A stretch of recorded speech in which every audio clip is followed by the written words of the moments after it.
Boa tarde, meu irmão. Boa tarde, meu amigo de todo o Brasil. Você também de algum outro país que estiver aí me assistindo. Seja muito bem-vindo ao meu humilde canal. Muito obrigado por estar aí junto comigo nessa luta, né? Nessa batalha de esclarecer as pessoas sobre as seitas malignas, né? As seitas que fazem mal para as pessoas. Meu irmão, eu gostaria de agradecer a vocês por estar comigo, por estar me ajudando. Pedir a você que dê um joinha para me ajudar aí, porque é muito importante para mim, né? Assim o YouTube divulga mais, né, o meu trabalho. Pedir a você que ainda não se inscreveu no meu canal, por favor, faça isso. Se inscreva no meu canal. Me ajude aí a chegar nos 1000 inscritos, né? Tá faltando alguns, tá faltando alguns não, tá faltando bastante ainda, né? Mas a gente chega lá, né? Com a graça de Deus a gente chega lá. Eu queria, nesse momento, mandar um abração para alguns irmãos, né? Eu gostaria de mandar um abraço para todos que me assistem, mas são tantos, olha, eu gostaria de falar muito do irmão Celso. Tem um Celso, parece que é Celso Oliveira, tá sempre comentando no meu canal. Ô irmão Celso, muito obrigado por estar aí no meu canal. Meu irmão Yuri, né? O irmão Luiz Carlos, lá na Baixada Santista. O irmão Narciso, né? O irmão Narciso é aquele irmão maravilhoso que a gente nunca concorda um com o outro, mas eu amo o irmão Narciso de coração, é um irmãozão que eu tenho. Mas a gente nunca se concorda, a gente nunca concorda. A gente está sempre discordando do outro, mas sempre respeitando a opinião do outro. Isso é que importa, né? Discordar não tem problema não. Discordar faz parte, agora tem que respeitar, né? Então são tantos irmãos, meu irmão. O irmão Adriano, lá na Espanha, o irmão Gilberto, na Itália. Então são tantos irmãos que são demais, né? Eu não gostaria de falar o nome de todos, mas é impossível, né? A irmã Joana, que eu não sei, ela não chama Joana, mas eu não sei se eu posso falar o nome dela aqui, eu sei o nome dela. Mas eu não sei se eu posso falar o nome dela aqui. Enquanto isso, eu vou chamando de Joana mesmo. Ô irmã Joana, lá no Rio de Janeiro, um abração. Valquíria em Barretos, Rosilda em Goiás.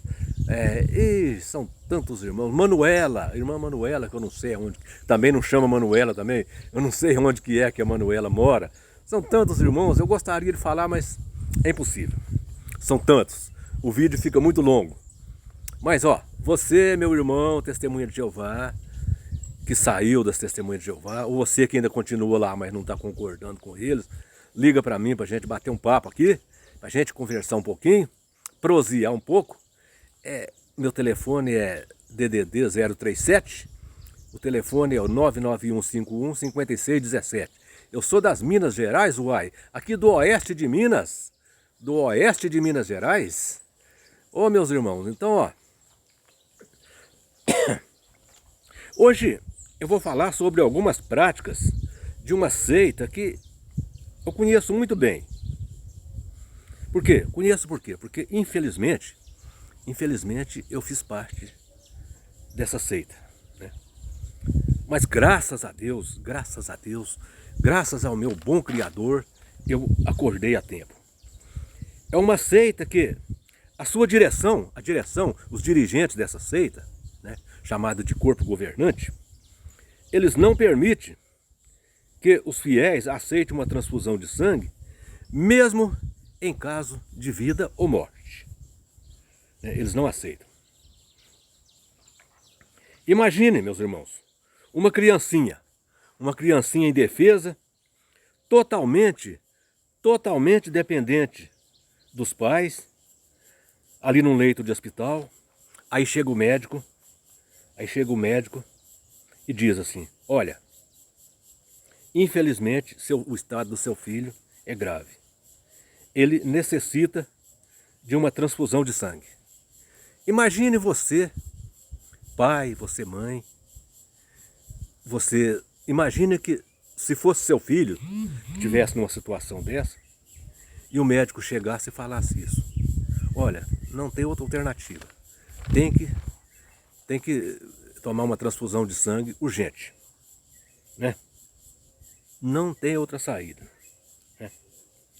Aí, o que você faria? Você como pai, você como mãe, o que você faria? Pois, a recomendação que as testemunhas de Jeová recebem da sua direção, ou seja, desse tal de corpo governante é: então morra, porque não pode tomar uma transfusão de sangue. Mas será que Deus exige isso de nós? Veja, é como diz um velho ditado: nós estamos aqui de passagem. Nós não somos dono de nada aqui nesse mundo. Nós não somos dono de nada. Nós não somos dono, meus amigos. Nem dos nossos filhos nós não somos dono. Ó, Deus é o dono de tudo. Ele apenas nos confiou a tarefa. Deus apenas nos confiou a tarefa de cuidar dos filhos para Ele. Ele é o dono de tudo. A vida nossa e a dos nossos filhos pertence a Deus. Nós temos a obrigação de zelar e cuidar. Isso é que nós temos que fazer. Nós não temos o direito de destruir a vida dos nossos filhos ou entregar os nossos filhos à morte, né? Já pensou? Imagine, alguém chega com um diamante, uma coisa muito valiosa, entrega para você e fala: cuida desse diamante para mim, cuida dessa pedra preciosa para mim. É uma pedra preciosa, uma coisa muito valiosa. E você pega aquela pedra preciosa e destrói? Os nossos filhos são muito mais valiosos do que diamante, mais do que qualquer pedra preciosa, e que Deus nos entregou para que nós cuidássemos para Ele. E nós vamos pegar essa pedra e vamos entregar para a morte? Não, né? Nossos filhos são mais valiosos do que tudo. Olha, meus irmãos, muitas crianças já morreram porque os pais não permitiram a transfusão de sangue. E olha aqui, a situação só não foi pior. A situação só não foi pior, só não morreu mais crianças ainda nessa situação. É porque os médicos recorrem à justiça justamente para fazer aquilo que o pai deveria estar fazendo. O médico recorre à justiça para garantir a vida de uma criança que está aos cuidados dele. Coisa que o pai deveria estar fazendo, recorrendo à justiça para garantir a vida do filho. E o pai não faz isso, e os médicos fazem. E quando o médico ganha a causa, os pais ainda tentam, em muitos casos, ainda tentam processar o médico, porque o médico garantiu a vida do filho dele.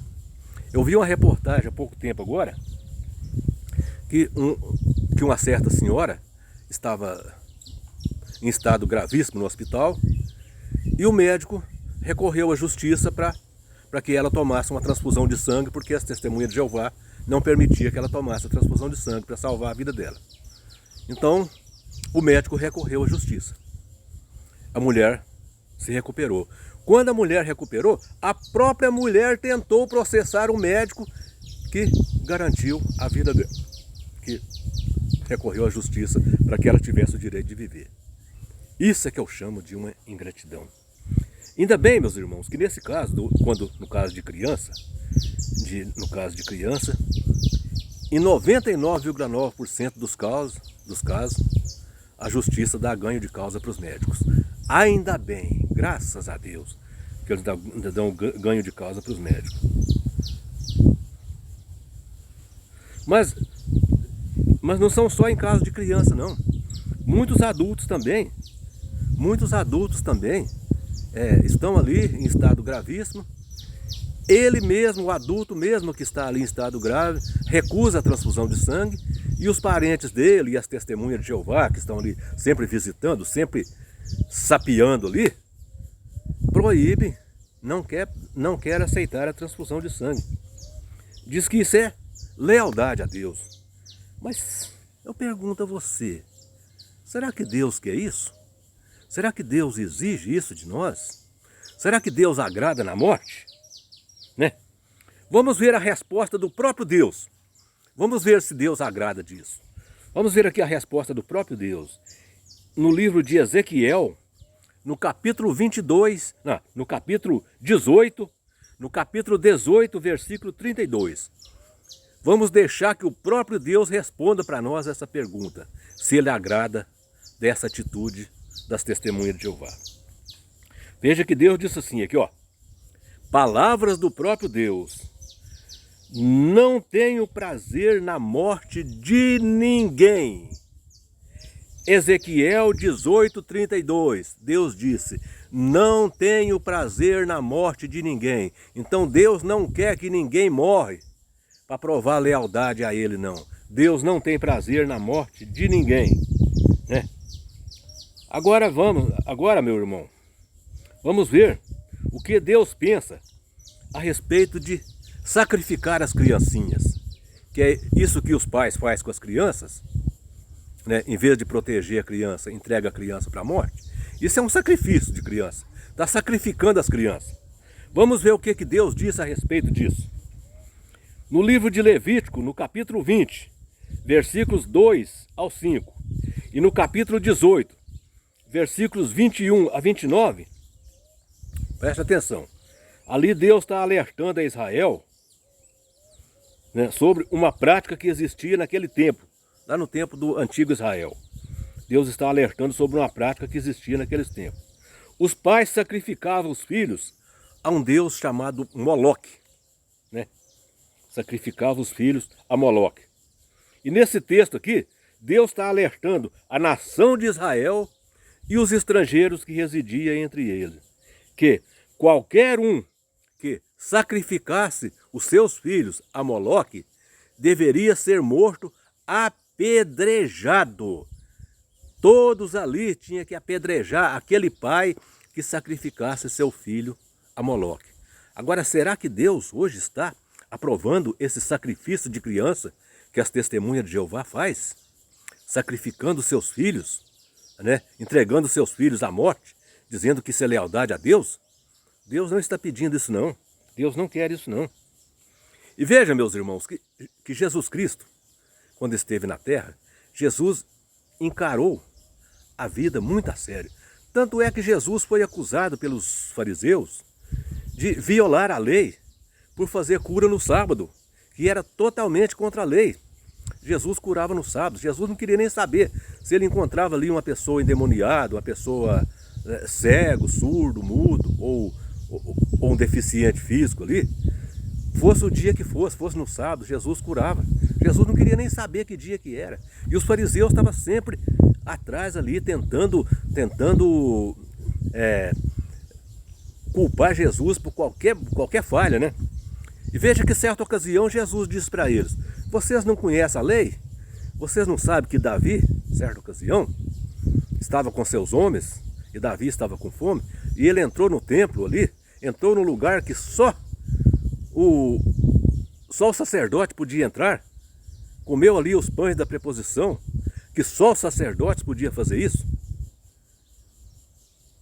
Gente, para salvar a vida, não existe lei. Contra a vida não existe lei, não. Tá bom? Veja, meus irmãos. Veja a seriedade que é a vida para Deus. Veja a seriedade que é a vida para Deus. Veja como Deus encara a vida, principalmente de uma criança. Né? Principalmente de uma criança. Um recado, eu vou deixar aqui um recado para você que entregou o seu filho, um recado para aquela testemunha de Jeová que entregou o seu filho à morte para agradar o corpo governante. Você que entregou seu filho à morte para agradar o corpo governante. Você deixou seu filho morrer para ver o corpo governante feliz. Então eu vou dar um recadinho para você. Amanhã, se o corpo governante falar alguma coisa e você não concordar com o corpo governante, você vai levar um pontapé no traseiro, certo? Você vai levar um pontapé no traseiro, você vai levar um pontapé no traseiro e vai para a rua. sem o corpo governante, sem a organização, sem o seu filho e sem o tão sonhado paraíso que você acreditou nele a vida inteira. Entendeu? É isso que eu tenho a dizer para você. Você que matou o seu filho para agradar o corpo governante é um idiota.